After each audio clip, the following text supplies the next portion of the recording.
Greetings, ghoulies, and welcome to a deep dive into the sinister world of Tales from the Crypt. Tonight's episode is titled The Sacrifice, and yeah, that's a pretty accurate title for this sordid tale. Stay tuned till the end to hear a goodbye twist that could knock the socks off the Crypt Keeper himself. We open with James, played by Kevin Kilner, and Gloria, played by Kim Delaney, in an elevator on their way up to the same floor. We learn that James is a salesman on his way to meet a man named Sebastian, played by Don Hood. They're meeting up so Sebastian can buy insurance.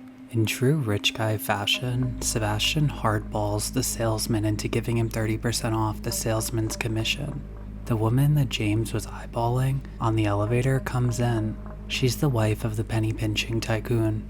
James mentions that he lives down at the marina on a boat named the Why Not. With that information, Gloria goes down to pay him a visit, and they get acquainted on a whole other level.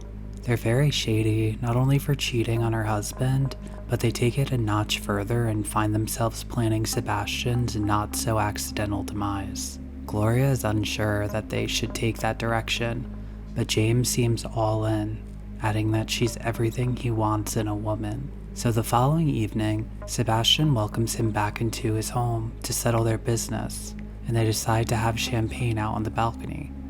Then, out of nowhere, James tosses Sebastian right to his death. Yikes. The police arrive to investigate and they leave satisfied that this was an accident.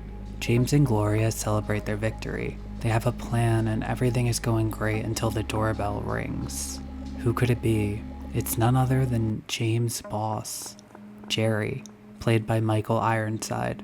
James is floored to see Gloria furious at his arrival. Jerry tells them that he talked to the police, and since Sebastian was one of Jerry's old friends, he thought he would stop by and check in.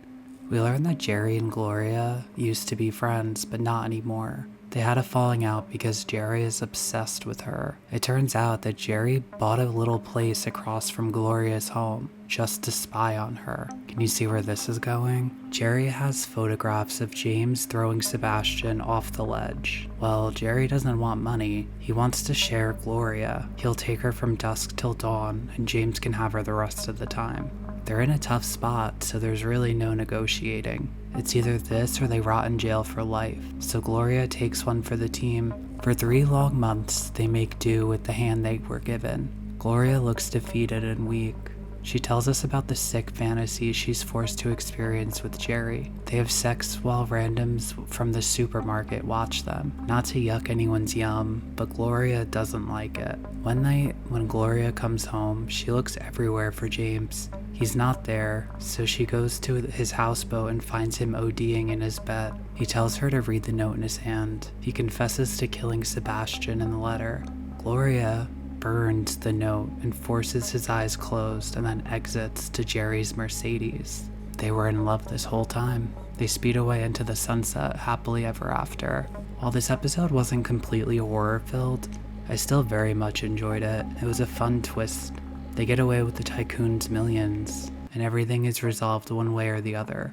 The acting was great all around, from Sebastian's creepy misogynist vibe to Jerry's seriousness, to Gloria's clever deceptions. Everything was spot on and unpredictable. It totally makes sense that everyone went on and had successful careers. I know Kim Delaney from her 5-episode run on the OC. She also worked on All My Children for 37 episodes, and New York PD, Blue. Kevin Kilner was in Home Alone 3 and One Tree Hill.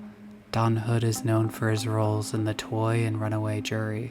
The director was Richard Greenberg, who did the visual effects for Predator, the opticals for Goodfellas, and directed Little Monsters. The writer Ross Thomas is best known for his crime and thriller novels, but he also wrote 9 episodes of Tales from the Unexpected before landing his Tales from the Crypt gig. I like this episode for its twists and turns. We knew something wasn't going to end well, but I couldn't quite figure it out which direction they would go with it.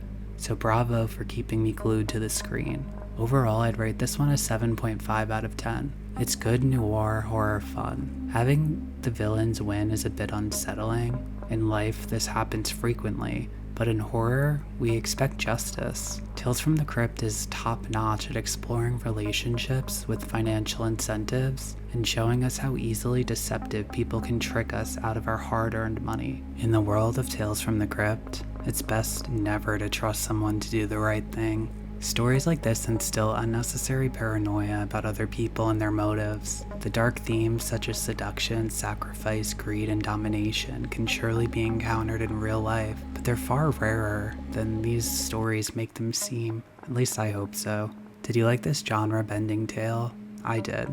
I hope to find more episodes like this to cover in the future. Which episode would you like to see next? Let me know in the comments. If you still have time, check out my other videos. And please enjoy yourself. Be well and stay spooky.